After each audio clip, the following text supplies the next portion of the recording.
Vous êtes de nationalité béninoise, vous êtes âgé de 18 à 40 ans, vous êtes titulaire d'un diplôme de l'enseignement supérieur, bac professionnel, BTS ou DUT, licence professionnelle ou DTS, master ou ingénieur, vous êtes en quête d'un emploi ou d'une bonne expérience en entreprise en vue de votre insertion professionnelle, vous êtes immédiatement disponible, vous pouvez faire partir des 2000 bénéficiaires pris en charge chaque année par le gouvernement à travers le programme spécial d'insertion dans l'emploi. Pour ce faire, rendez-vous sur le site www.psie.bj. Remplissez les champs destinés aux candidats à l'emploi, inscrivez-vous et soumettez votre dossier. La suite réservée à votre dossier vous sera notifiée par SMS, par mail ou sur votre compte utilisateur PSIE que vous êtes invité à consulter fréquemment.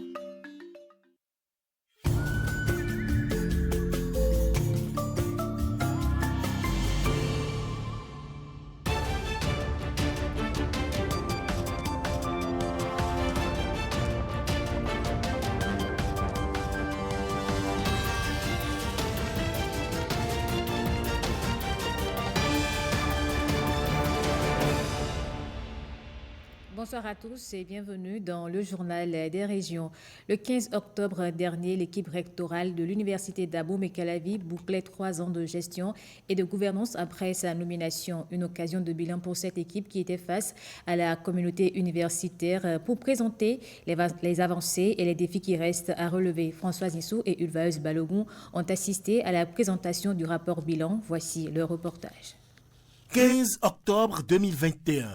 L'équipe rectorale, conduite par Félicien Avelesi, prenait fonction après sa sélection et sa nomination par le Conseil des ministres. 3 ans après, le 15 octobre 2024, l'heure est au bilan. Avant octobre 2021, les services du rectorat de l'Université d'Abomey-Calavi étaient dispersés entre plusieurs bâtiments sur le campus d'Abomey-Calavi.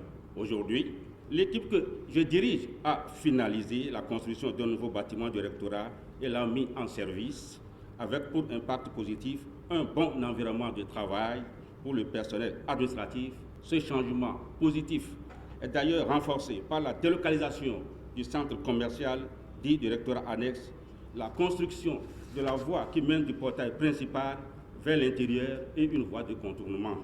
Les campus de Ouida, de Cotonou, de Dango et d'Adjara ont bénéficié de construction d'infrastructures dont l'équipe rectorale et les décanats ou directions peuvent se frotter les mains. L'équipe rectorale a engagé d'importantes réformes structurelles et procédurales. Des trophées de guerre à l'actif de cette mandature qui aura eu le mérite de fédérer le monde universitaire autour des enjeux contemporains. Ces 3 années de l'équipe rectorale, c'est beaucoup de boulot.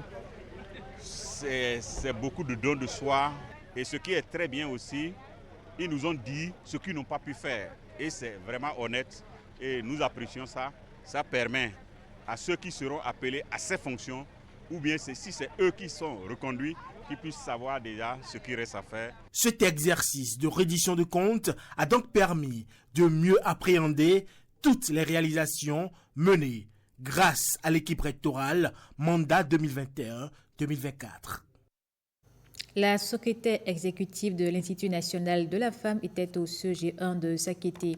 Elle a partagé avec les filles les comportements à adopter en cas de harcèlement et les voies de recours.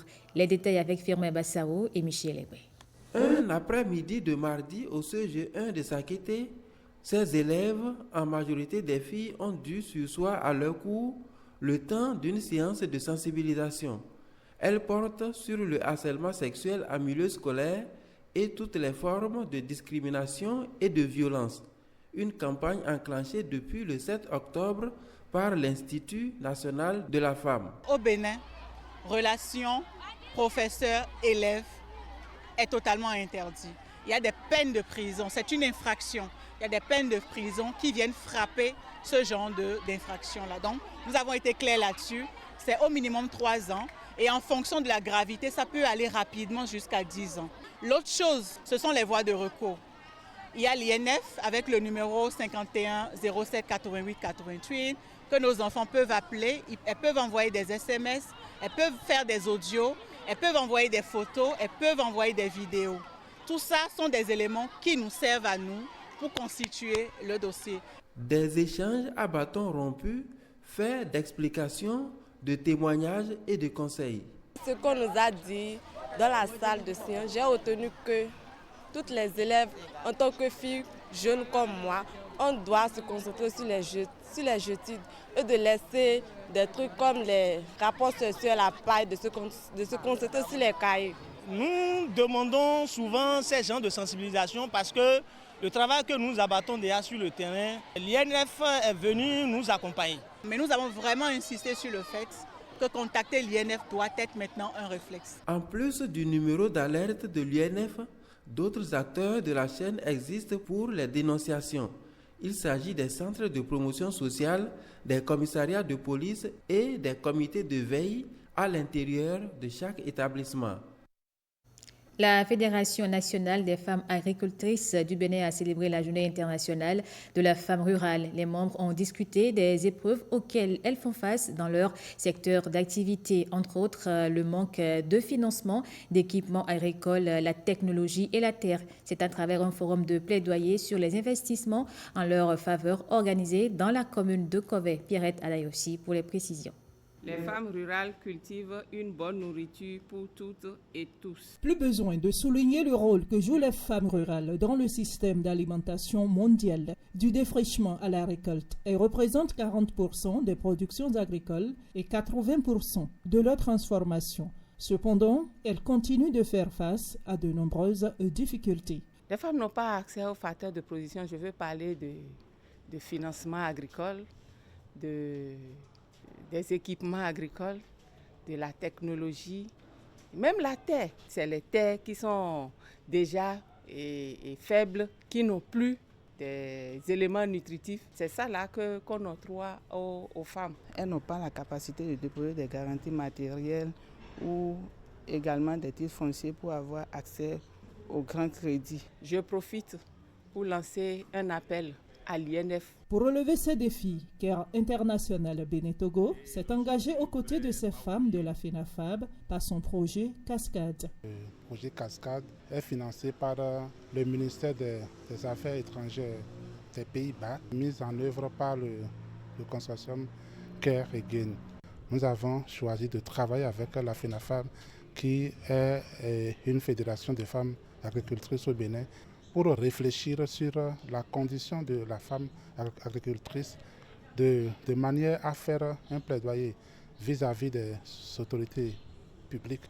Donc il est de bon ton qu'on les accompagne et qu'on soulage tous les efforts qu'elles font, par exemple en matière de transformation agroalimentaire, leur donner des outils qui leur permettent de gagner du temps. Les solutions aux difficultés que les femmes évoquent trouvent leur réponse déjà dans des documents de politique du ministère.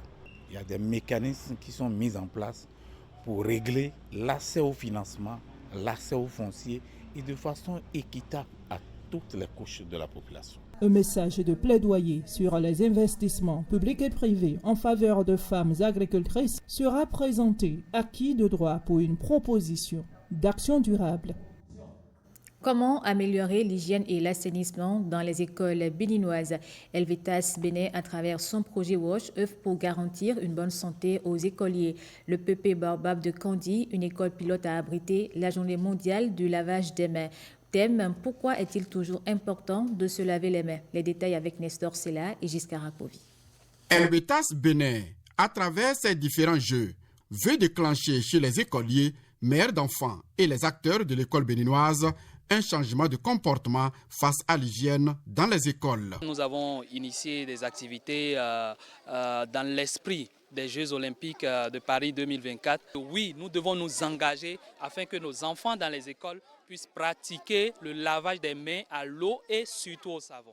D'où il est important de garantir aux écoliers d'avoir de l'eau à l'école parce qu'on ne peut pas parler de propriété, on ne peut pas parler d'hygiène corporelle, on ne peut pas parler d'assainissement dans une école tant qu'il n'y a pas d'eau. Nous avons également formé le personnel d'encadrement, les enseignants, mais aussi les parents d'élèves sur la fabrication du savon liquide pour leur permettre de pouvoir réaliser, de pouvoir produire localement ce savon-là. Au cœur de cette célébration 2024, l'importance de se laver les mains avec du savon. Nous promettons d'être une école pilote et d'être une école où l'hygiène et l'assainissement s'applique normalement. Helvetas nous a déjà octroyé un point d'eau. Avant de manger, je dois laver les mains. Et quand on mange pour finir, je dois laver les mains. Même si on quitte au WC, on doit laver les mains pour ne pas tomber malade. Le contrôle de l'installation ou de la disponibilité du dispositif de lavage de mains fait partie déjà de nos activités. Maintenant, à travers le partenaire Helvetas, nous nous engageons à mieux suivre cela dans les établissements afin que les apprenants puissent réellement avoir le réflexe du lavage des mains. Bientôt de l'eau disponible à travers ce mini-château en cours de réalisation pour un lavage permanent des mains dans cette école, pilote du projet Eau, Hygiène et Assainissement de Helvetas, Bénin. Nommée le 9 octobre dernier en Conseil des ministres, la directrice départementale des affaires sociales et de la microfinance de la Donga a déjà pris fonction. À la cérémonie de passation de charge, nos reporters Jean-Claude James et Yves Agodoprissi. L'échange des parapheurs après signature du procès verbal marque le début de mission pour Elodie Gounou-Kora. La nouvelle directrice départementale des affaires sociales et de la microfinance de la Donga succède officiellement à Anis Gambari Adam en présence de l'autorité préfectorale. Un vaste chantier l'attend. La direction départementale des affaires sociales et de la microfinance du département de la Donga prend un nouveau départ dans l'opérationnalisation du programme d'action du gouvernement. Les attentes sont vraiment nombreuses. Madame la directrice, je vous recommande d'instaurer très tôt une dynamique qui favorise l'efficacité de vos actions. La directrice sortante, j'aimerais ici lui rendre un vibrant hommage. Je prends l'engagement d'être à la hauteur de la tâche en accomplissant cette noble mission républicaine à moi confiée avec probité, dévouement et abnégation. Je ne saurais mettre un terme à mon propos de circonstance sans souligner que ce ne sont pas les positions qui comptent, mais plutôt les objectifs. Je voudrais également féliciter la directrice départementale sortante. La DASM entrante fait un tour rapide de travail, le lieu où des réflexions seront menées avec ses collaborateurs pour donner corps aux idées du gouvernement dans ce département. C'est un ouvrage qui replonge le lecteur dans la tradition du peuple Yoruba et assimilé du département du Plateau. Son titre, Un pan de l'histoire des peuples du département du Plateau, spécifique modèle des valeurs ancestrales. Son auteur, à travers les lignes, invite à un voyage dans l'histoire. Le professeur François Abiola, des rois et têtes couronnées du Plateau ont assisté au lancement officiel. Firmin Bassao et Michel Ebé.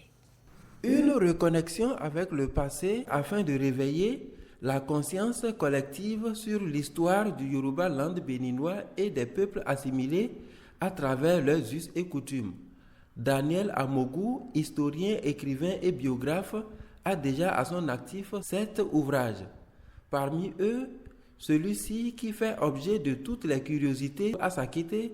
C'est un pan de l'histoire des peuples du département du Plateau, spécifique modèle des valeurs ancestrales. En toute modestie, l'auteur a choisi de parler de pan de l'histoire comme une invite à poursuivre les recherches relatives à l'histoire des peuples du Plateau. Au-delà des résultats de ces recherches, c'est une invite à tous les historiens-chercheurs à apporter leur pierre à l'édifice. Il va nous permettre donc, à travers son livre, de nous mettre en hommage à ceux qui nous ont précédés, qui ont travaillé à conserver nos valeurs, qui ont travaillé à nous léguer un héritage que nous n'allons pas perdre, parce que c'est de notre devoir de garder cet héritage-là.